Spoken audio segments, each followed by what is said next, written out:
Chapter 15. Control the dynamic. Forcing strategies. People are constantly struggling to control you, getting you to act in their interests, keeping the dynamic on their terms.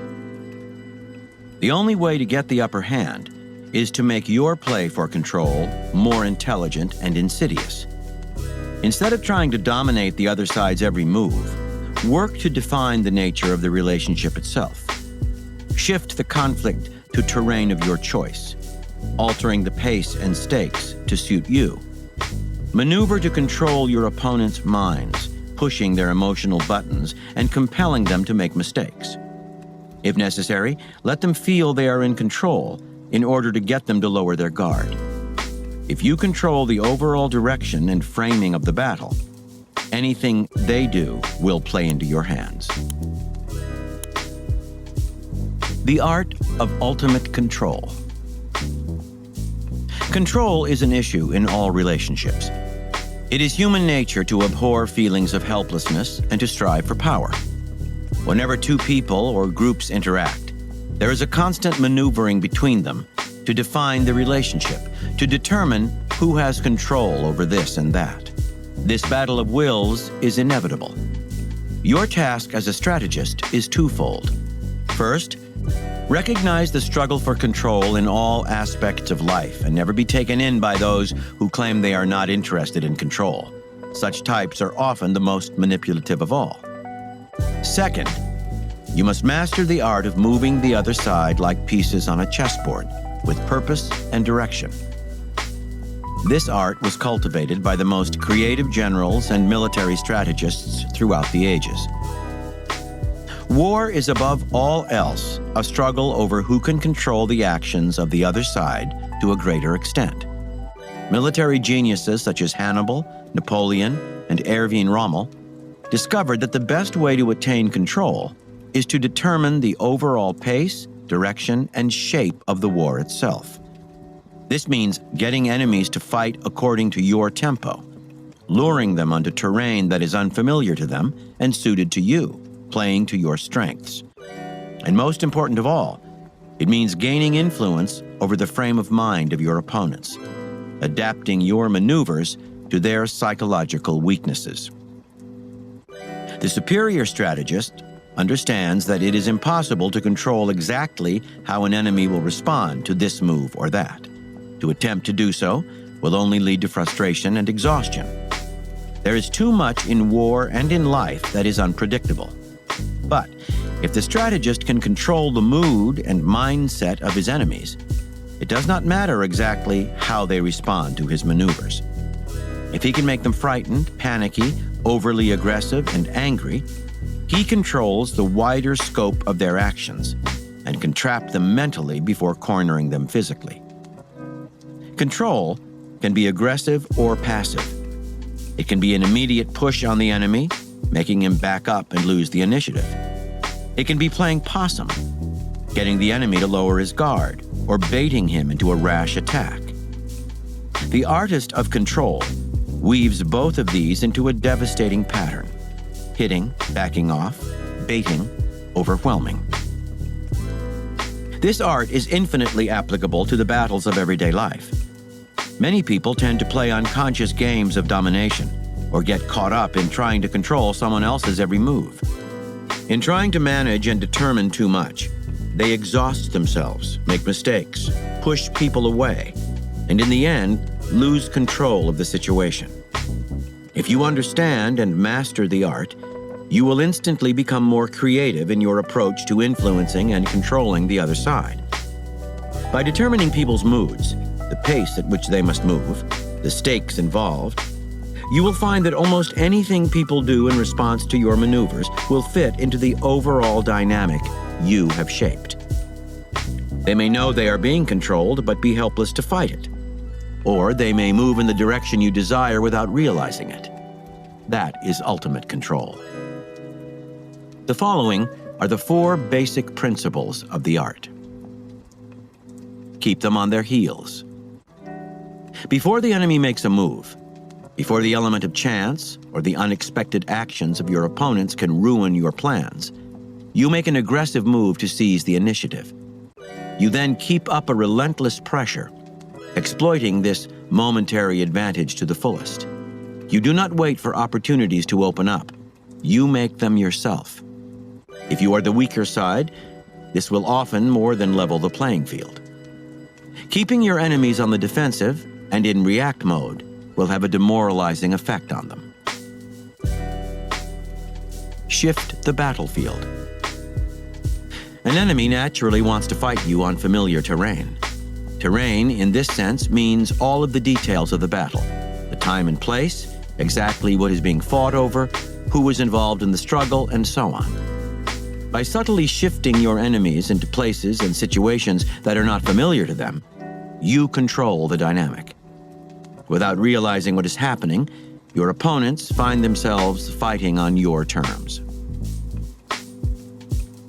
Compel mistakes. Your enemies depend on executing a strategy that plays to their advantages, that has worked in the past. Your task is twofold: to fight the battle in such a way that they cannot bring their strength or strategy into play, and to create such a level of frustration that they make mistakes in the process.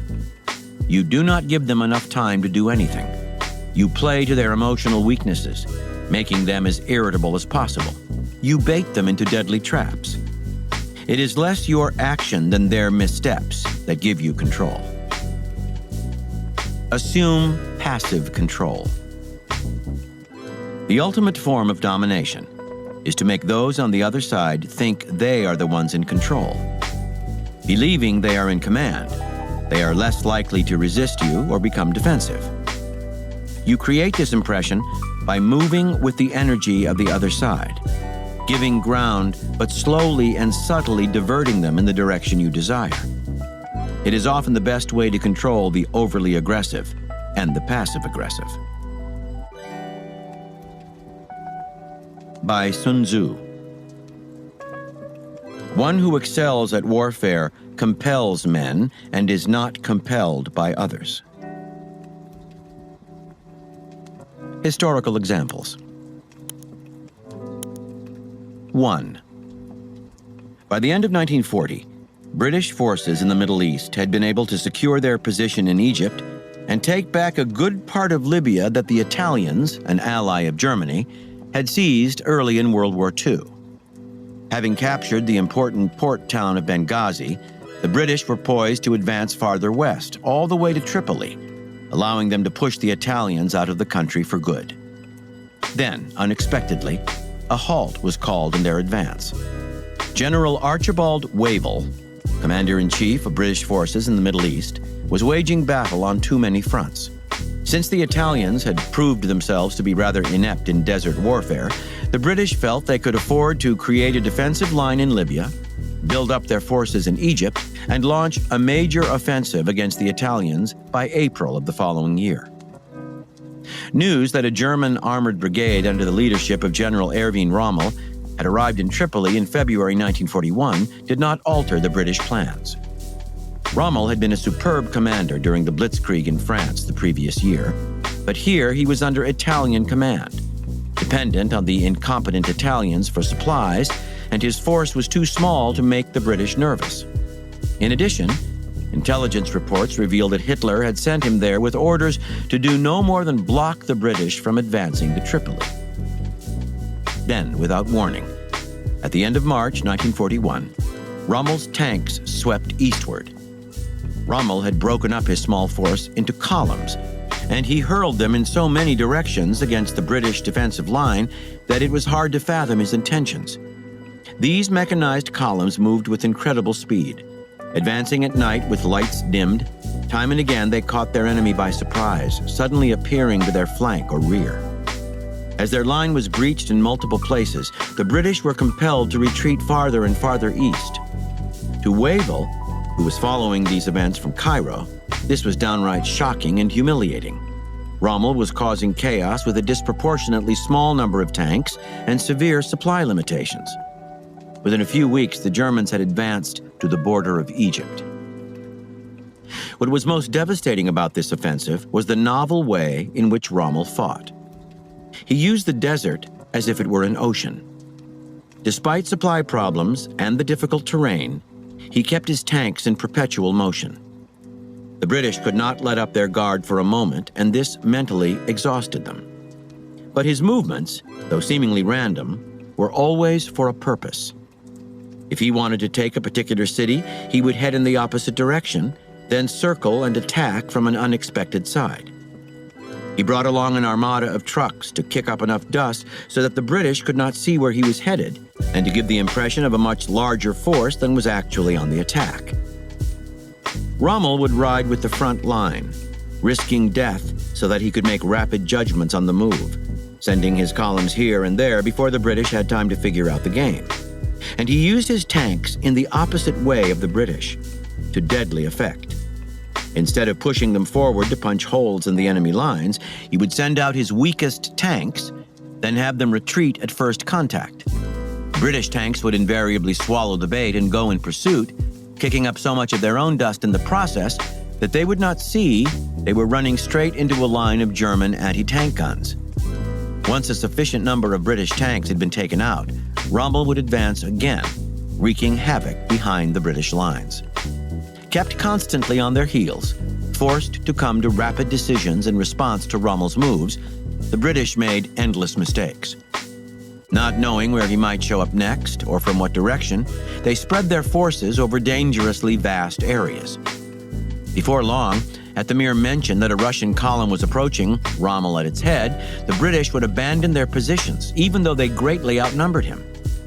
In the end, the only thing that stopped him was Hitler's obsession with Russia, which bled Rommel of the supplies and reinforcements he needed to conquer Egypt.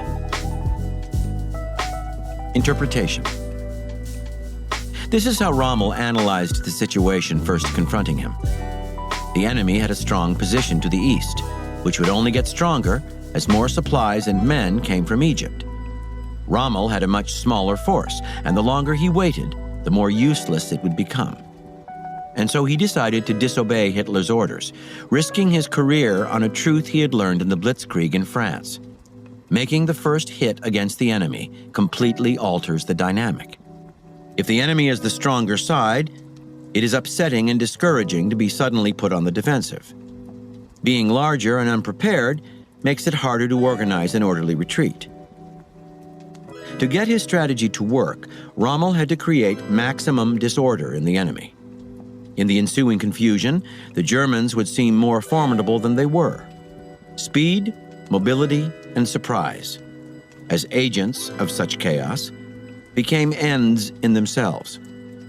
Once the enemy was on its heels, a deceptive maneuver, heading one way then attacking from another, had double the effect. An enemy that is in retreat and without time to think will make endless mistakes if you keep up the pressure. Ultimately, the key to Rommel's success was to seize the initiative with one bold maneuver, then exploit this momentary advantage to the fullest. Everything in this world conspires to put you on the defensive.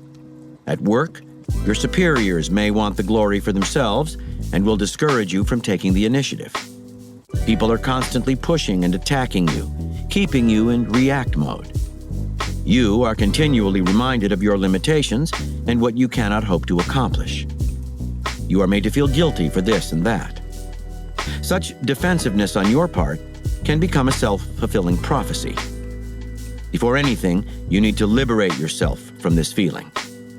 By acting boldly before others are ready, by moving to seize the initiative, you create your own circumstances rather than simply waiting for what life brings you. Your initial push alters the situation on your terms. People are made to react to you, making you seem larger and more powerful than may be the case. The respect and fear you inspire will translate into offensive power, a reputation that precedes you. Like Rommel, you must also have a touch of madness, ready to disorient and confuse for its own sake, to keep advancing no matter the circumstance. It is up to you. Be constantly defensive, or make others feel it instead. 2. In 1932, Paramount Pictures, following a craze for gangster films, began production on Night After Night. The film was to star George Raft, who had recently made a name for himself in Scarface. Raft was cast to type as a typical gangster. But Night After Night, in a twist, was to have a comic edge to it. The producer, William LeBaron, was afraid that there was no one in the cast who had a light enough touch to pull this off. Raft, hearing of his concern, suggested he hire Mae West. West was a celebrity in vaudeville and on Broadway, starring in plays she had written. She had made a reputation as a saucy, aggressive blonde with a devastating wit. Hollywood producers had thought of her before, but she was too bawdy for film. And by 1932, she was 39 years old, on the plump side, and considered too old to be making a film debut. Nevertheless, LeBaron was willing to take a risk to liven up the picture. She would create a splash, provide an angle for promotion, then be sent back to Broadway where she belonged. Paramount offered her a 2-month contract at $5,000 a week, a generous deal for the times. West happily accepted. At first, West was a little difficult. She had been told to lose some weight, but she hated dieting and quickly gave up. Instead, she had her hair dyed a rather indecent platinum blonde. She hated the script, the dialogue was flat, and her character unimportant. The part needed to be rewritten, and West offered her services as a writer.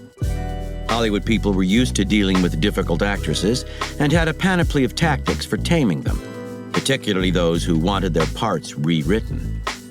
What was unusual was an actress who offered to rewrite her own lines. Baffled by the request, even from someone who had written for Broadway, the studio executives came back with a firm refusal. Giving her that privilege would set a terrible precedent. West countered by refusing to continue with the film until they let her rewrite the dialogue. Paramount boss Adolph Zucker had seen West's screen test and liked her look and manner. The picture needed her. Zucker had a studio executive take her out to dinner on her birthday to try to cajole her. The goal was to calm her down enough so that they could begin shooting. Once cameras were rolling, he thought, they would find a way to get West to behave. But that night at dinner, West pulled out a check from her handbag and handed it to the executive. It was for $20,000, the amount she had earned to that point.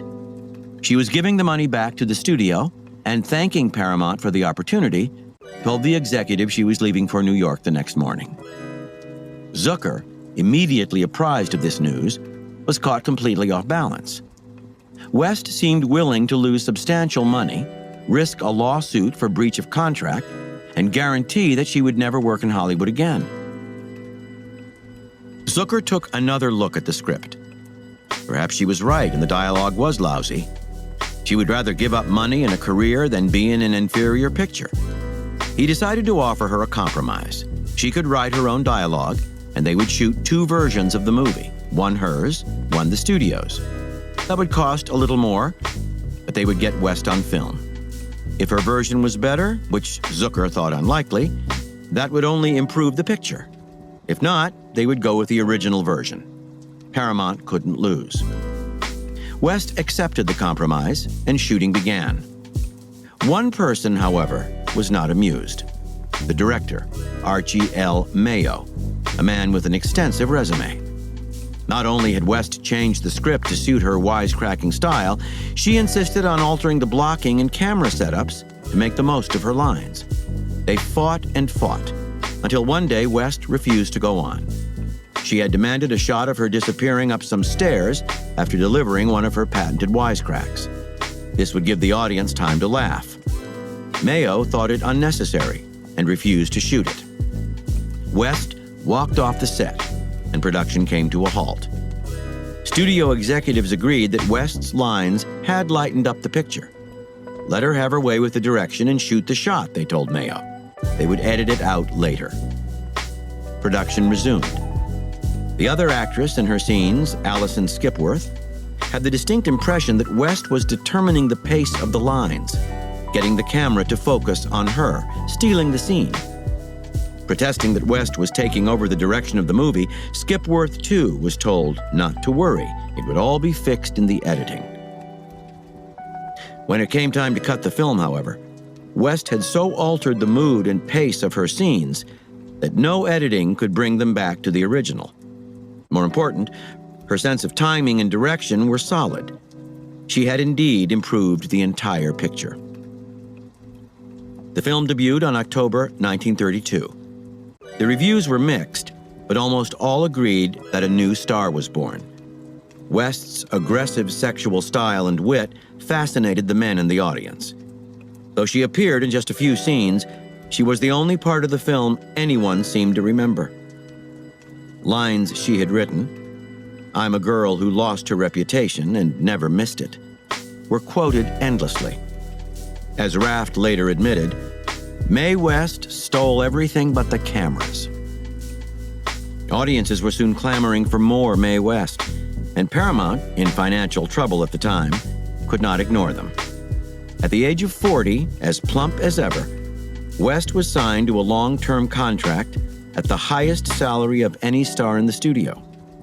For her next film, Diamond Lil, she would have complete creative control. No other actress, or actor for that matter, had ever pulled off such a coup and in so short a time. Interpretation. When Mae West set foot in Hollywood, everything was stacked against her. She was old and passé. The director and an army of studio executives had just one goal: to use her in a scene or two to animate a dull picture, then ship her back to New York. She had no real power, and if she had chosen to fight on their battlefield, one in which actresses were a dime a dozen and exploited to the fullest, she would have gotten nowhere. West's genius, her form of warfare, was slowly but surely to shift the battlefield to terrain of her choice. She began her war by playing the part of the blonde bombshell, charming and seducing the Paramount men. Her screen test hooked them. She was difficult, but what actress wasn't? Next, she asked to rewrite her lines, and receiving the expected refusal, ratcheted up the stakes by not budging. Returning the money she had been paid was her campaign's key moment. It subtly shifted the focus from a battle with an actress to the script itself. By showing herself ready to give up so much, she made Zucker begin to wonder more about the dialogue than about her. After his compromise, West made her next maneuver, fighting over the blocking, the camera angles, the pacing of the shots. Her writing had become an accepted part of the scenery. The battle now was over her directing. Another compromise, which translated into another victory. Instead of fighting the studio executives on their terms, West had subtly shifted the battle to a field unfamiliar to them, fighting with an actress over the writing and directing of a film. On such terrain, against a smart and seductive woman, the army of Paramount men was lost and helpless. Your enemies will naturally choose to fight on terrain that is to their liking, that allows them to use their power to best advantage. Cede them such power, and you end up fighting on their terms. Your goal is to subtly shift the conflict to terrain of your choice. You accept the battle, but alter its nature. If it is about money, shift it to something moral. If your opponents want to fight over a particular issue, reframe the battle to encompass something larger and more difficult for them to handle. If they like a slow pace, find a way to quicken it. You are not allowing your enemies to get comfortable or fight in their usual way. And an enemy who is lured onto unfamiliar terrain is one who has lost control of the dynamic. Once such control slips from his hands, he will compromise, retreat, make mistakes, and effect his own destruction. 3. By early 1864, the American Civil War had settled into a stalemate. Robert E. Lee's Army of Northern Virginia had managed to keep the Union forces away from Richmond, capital of the Confederacy. To the west, the Confederates had established an impregnable defensive position at the town of Dalton, Georgia, blocking any Union advance on Atlanta, the key industrial city of the South. President Abraham Lincoln, facing re-election that year and gravely worried about his chances if the stalemate continued, decided to name Ulysses S. Grant overall commander of the Union forces. Here was a man who would go on the offensive. Grant's first move was to appoint his chief lieutenant, General William Tecumseh Sherman, to command the Union forces in Georgia. When Sherman arrived on the scene, he realized that any attempt to take Dalton was doomed from the start.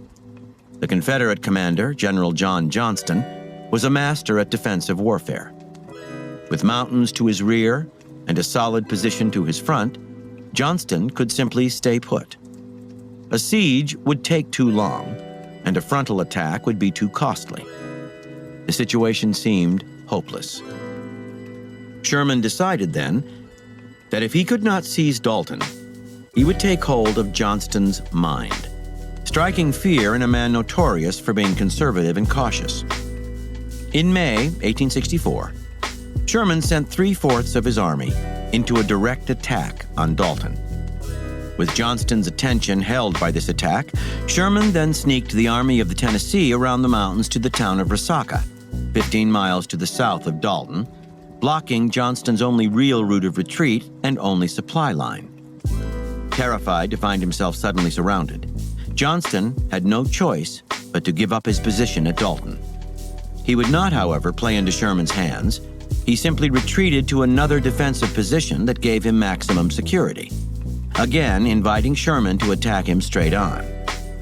This quickly turned into a dance.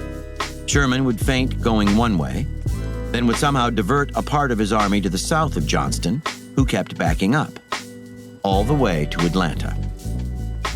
The Confederate President, Jefferson Davis, disgusted by Johnston's refusal to fight, replaced him with General John Hood. Sherman knew that Hood was an aggressive commander, often even reckless. He also knew that neither the time nor the men were available to lay siege to Atlanta. Lincoln needed a quick victory. His solution was to send detachments to threaten Atlanta's defenses, but he made these forces temptingly small and weak. Hood could not resist the temptation to leave his stronghold in the city and move to the attack, only to find himself rushing into an ambush. This happened several times, and with each defeat, Hood's army became smaller, and the morale of his men quickly deteriorated. Now, with Hood's army tired and expecting disaster, Sherman played yet another trick. At the end of August, he marched his army southeast, past Atlanta, abandoning his supply lines. To Hood, this could only mean that Sherman had given up the fight for Atlanta. Wild celebration broke out throughout the city. But Sherman had cunningly timed this march to coincide with the ripening of the corn, and with his men well fed and Hood unsuspecting, he cut off the final railway line still open to Atlanta and wheeled back to attack the unguarded city. Hood was forced to abandon Atlanta. This was the great victory that would ensure Lincoln's re-election. Next came Sherman's strangest maneuver of all. He divided his army into 4 columns and, completely cutting himself loose from his supply lines, began a march east from Atlanta to Savannah and the sea. His men lived off the land, destroying everything in their path. Unencumbered by supply wagons, they moved with incredible speed. The 4 parallel columns were far enough apart that the Southern forces could not tell where they were headed. The Southern column seemed headed for Macon, the Northern for Augusta. Confederate forces scrambled to cover both places, leaving the center open, which was exactly where Sherman planned to advance. Keeping the South on what he called the horns of a dilemma, off balance and mystified as to his intentions, Sherman marched all the way to Savannah with hardly a battle. The effect of this march was devastating. For the Confederate soldiers still fighting in Virginia, the ruin of Georgia, where many had left behind homes, was a terrible blow to their morale. Sherman's march cast a mood of deep gloom over the entire South. Slowly but surely, it was losing its will to keep up the fight. Sherman's goal all along. Interpretation. In any conflict, it is often the weaker side that in fact controls the dynamic. In this case, the South was in control in both the strategic and the grand strategic sense. In their immediate local strategy, the Confederates had entrenched themselves in powerful defensive positions in Georgia and Virginia. The temptation for the North was to fight on the enemy's terms, to hurl division after division against these positions at tremendous loss of life and with little chance of advancing. In the South's grand strategy, the longer this stalemate prevailed, the more likely Lincoln was to be thrown out of office. Then the war would end through negotiation. The South set the tempo for the battle, slow and grinding, and controlled the stakes. As Sherman saw it, his goal was not to capture a city or to defeat the Confederates in battle. In his view, the only way to win the war was to regain control of the dynamic. Instead of brutal frontal attacks against Dalton or Atlanta, which would play into the South's hands, he operated indirectly. He frightened the timid Johnston into abandoning his stronghold and goaded the rash Hood into senseless attacks, in both instances playing upon the psychology of the opponent to force the issue. By constantly putting his enemy on the horns of a dilemma, where both staying put and moving were equally dangerous, he took control of the situation without having to waste men in battle. Most important, by demonstrating to the South with his destructive march that the longer the war dragged on, the worse it would be for them, he regained grand strategic control of the war. For the Confederates, to keep fighting was slow suicide. The worst dynamic in war and in life is the stalemate. It seems that whatever you do only feeds the stagnation. Once this happens, a kind of mental paralysis overcomes you. You lose the ability to think or respond in different ways. At such a point, all is lost. If you find yourself falling into such a dynamic, dealing with a defensive, entrenched opponent, or trapped in a reactive relationship, you must become as creative as General Sherman. Deliberately shake up the pace of the slow waltz by doing something seemingly irrational. Operate outside the experience of the enemy, as Sherman did when he cut himself loose from his supplies. Move fast here and slow there. One major jolt given to the stale dynamic will shake it up, force the enemy to do something different. With the slightest change, you have room for greater change and taking control.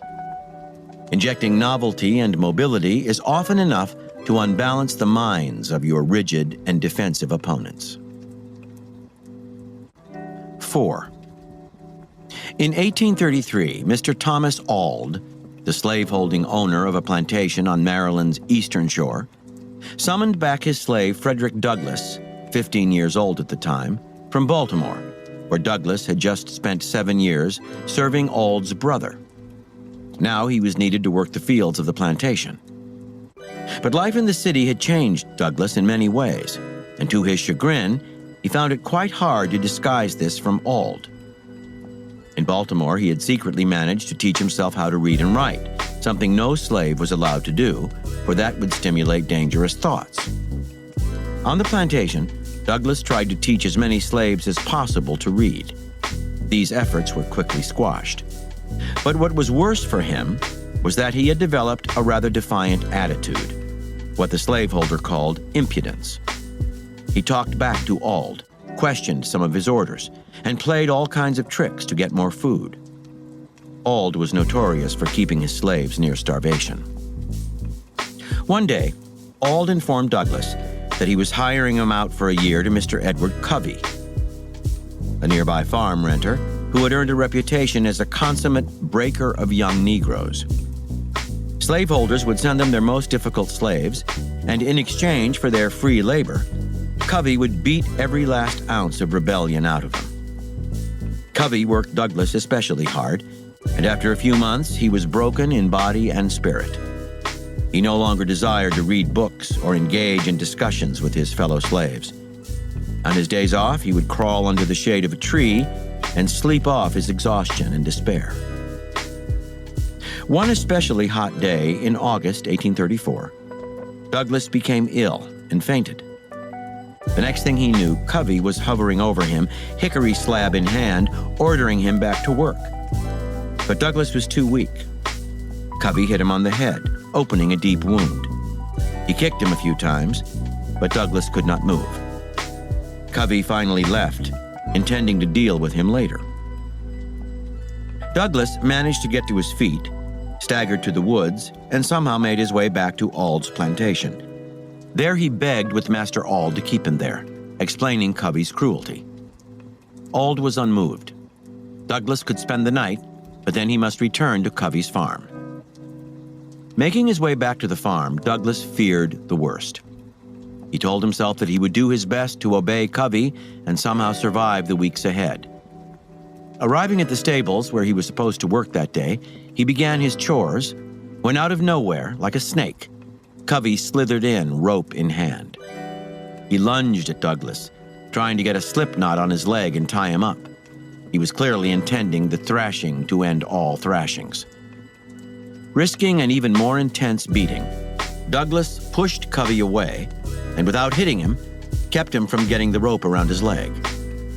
At that moment, something clicked in Douglas's head. Every defiant thought that had been suffocated by his months of brutal labor came back to him. He was not afraid. Covey could kill him, but it was better to go down fighting for his life.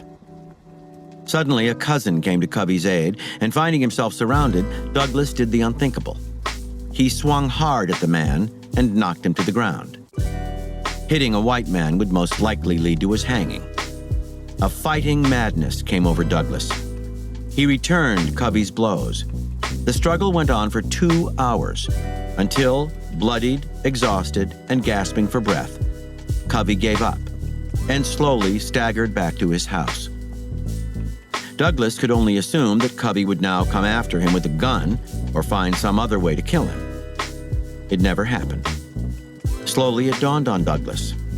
To kill him, or punish him in some powerful way, posed too great a risk. Word would get out that Covey had failed to break a Negro this one time, had had to resort to a gun when his terror tactics did not work. The mere hint of that would ruin his reputation far and wide, and his job depended on his perfect reputation. Better to leave the wild 16-year-old slave alone than risk the kind of crazy or unpredictable response Douglas had shown himself capable of. Better to let him calm down and go quietly away when his time of service there was over.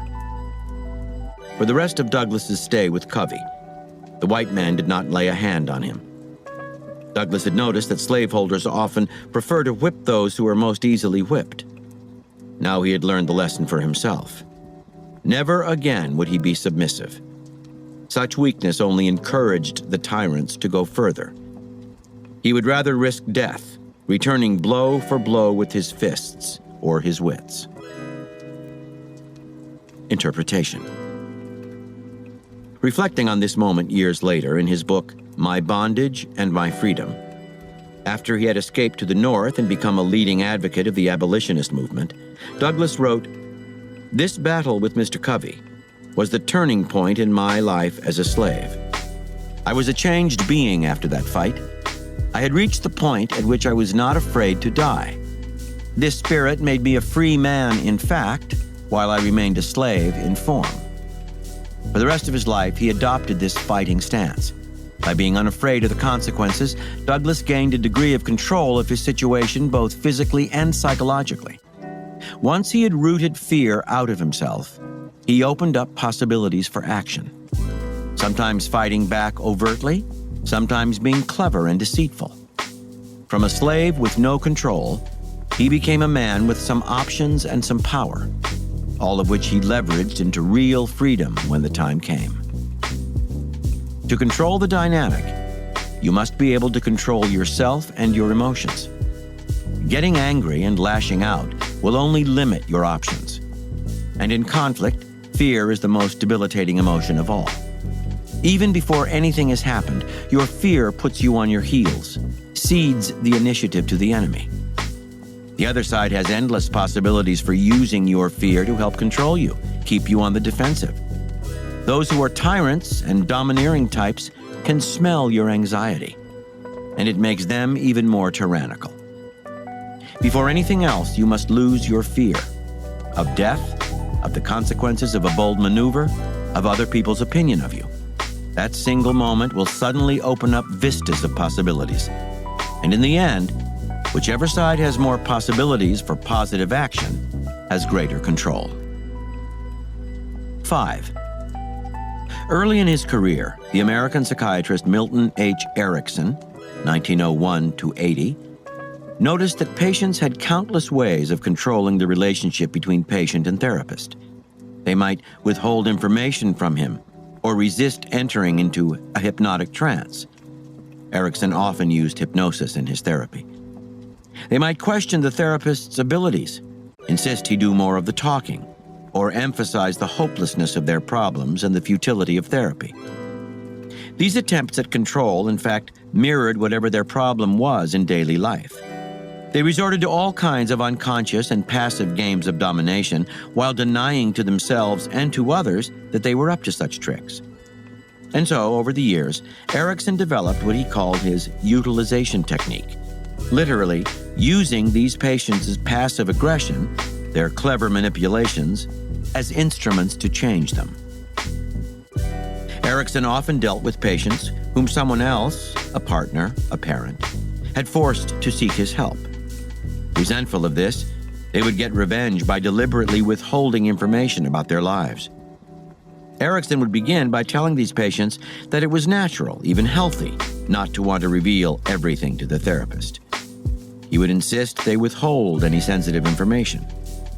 The patients would then feel trapped.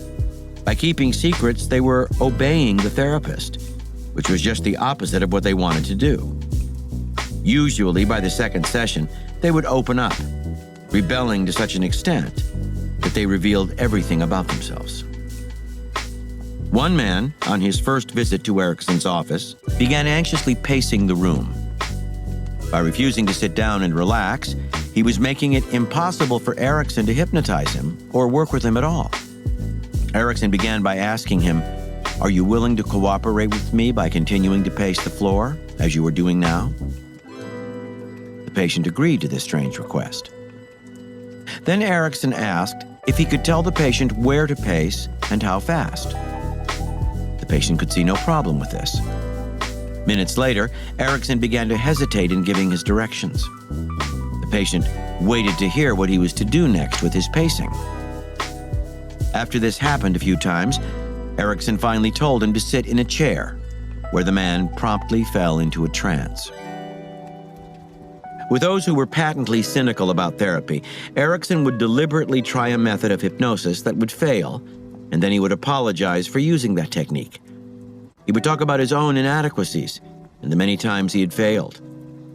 Erickson knew that these types needed to one-up the therapist, and that once they felt they had gained the advantage, they would unconsciously open themselves up to him and fall easily into a trance. A woman once came to Erickson complaining that her husband used his supposedly weak heart to keep her on constant alert and dominate her in every way. The doctors had found nothing wrong with him, yet he genuinely seemed weak and always believed that a heart attack was imminent. The woman felt concerned, angry, and guilty all at the same time. Erickson advised her to continue being sympathetic to his condition, but the next time he talked about a heart attack, she was to tell him politely she needed to tidy the house. She was then to place brochures she had collected from morticians all around the house. If he did it again, she was to go to the desk in the living room and begin adding up the figures in his life insurance policies. At first, the husband was furious, but soon he came to fear seeing those brochures and hearing the sound of the adding machine. He stopped talking about his heart and was forced to deal with his wife in a more direct manner. Interpretation. In some relationships, you may have a gnawing feeling that the other person has gained control of the dynamic, yet you find it hard to pinpoint how or when this occurred.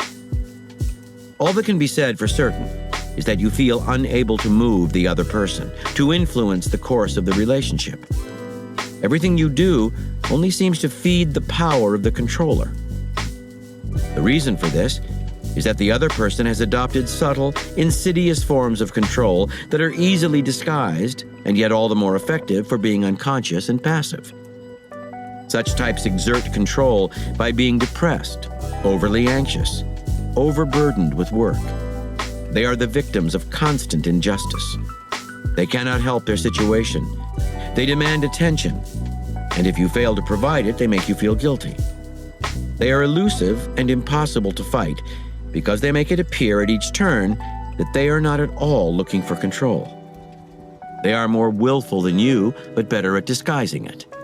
In truth, you are the one who feels helpless and confused by their guerrilla-like tactics. To alter the dynamic, you must first recognize that there is far less helplessness in their behavior than they let on. Second, these people need to feel that everything takes place on their terms. Threaten that desire, and they fight back in underhanded ways. You must never inadvertently feed their rebelliousness by arguing, complaining, trying to push them in a direction. This makes them feel more under attack, more like a victim, and encourages passive revenge.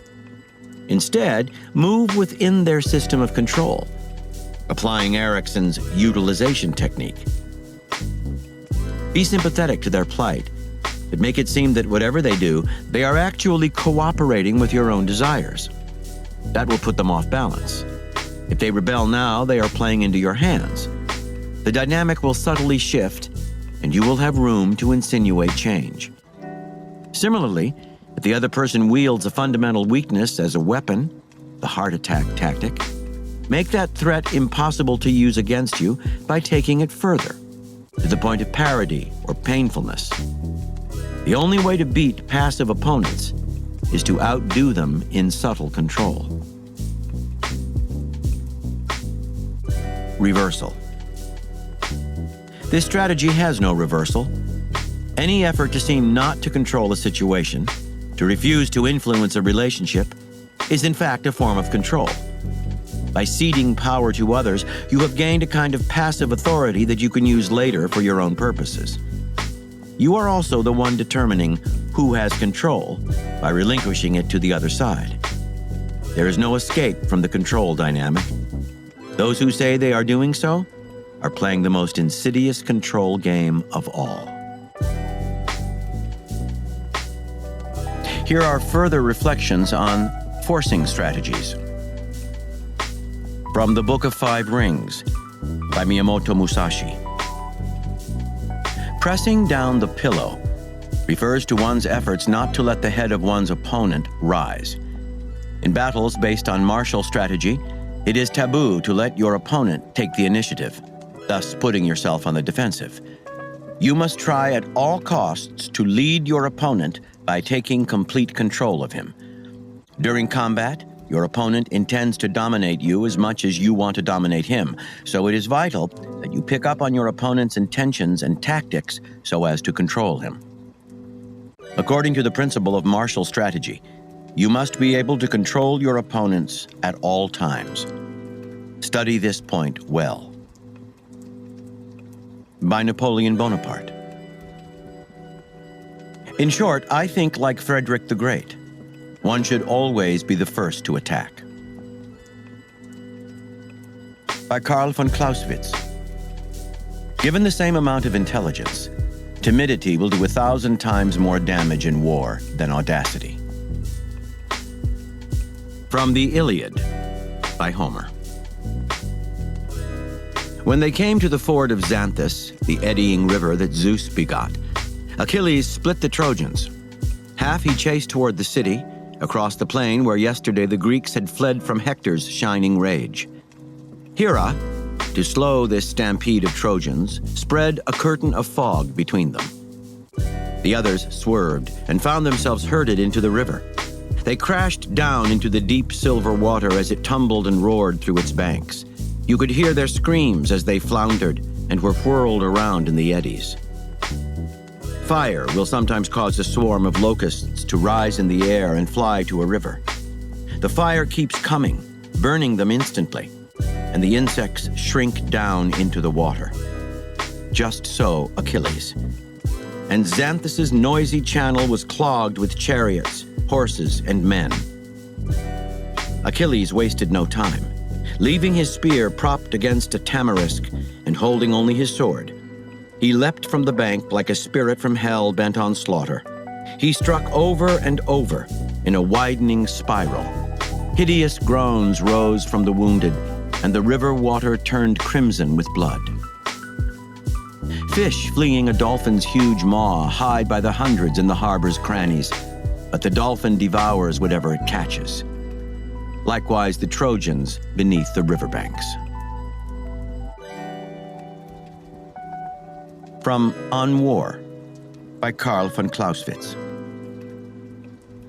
Let us admit that boldness in war even has its own prerogatives. It must be granted a certain power over and above successful calculations involving space, time, and magnitude of forces. For wherever it is superior, it will take advantage of its opponent's weakness. In other words, it is a genuinely creative force. This fact is not difficult to prove even scientifically. Whenever boldness encounters timidity, it is likely to be the winner, because timidity in itself implies a loss of equilibrium. Boldness will be at a disadvantage only in an encounter with deliberate caution, which may be considered bold in its own right, and is certainly just as powerful and effective. But such cases are rare. Timidity is the root of prudence in the majority of men. The higher up the chain of command, the greater is the need for boldness to be supported by a reflective mind, so that boldness does not degenerate into purposeless bursts of blind passion. From The Greek Myths, by Robert Graves. The Olympians could now join battle with the giants. Heracles let loose his first arrow against Alcyoneus, the enemy's leader. He fell to the ground, but sprang up again revived, because this was his native soil of Phlegra. "Quick, noble Heracles," cried Athena, "drag him away to another country." Heracles caught Alcyoneus up on his shoulders and dragged him over the Thracian border, where he dispatched him with a club. From My Bondage and My Freedom, by Frederick Douglass.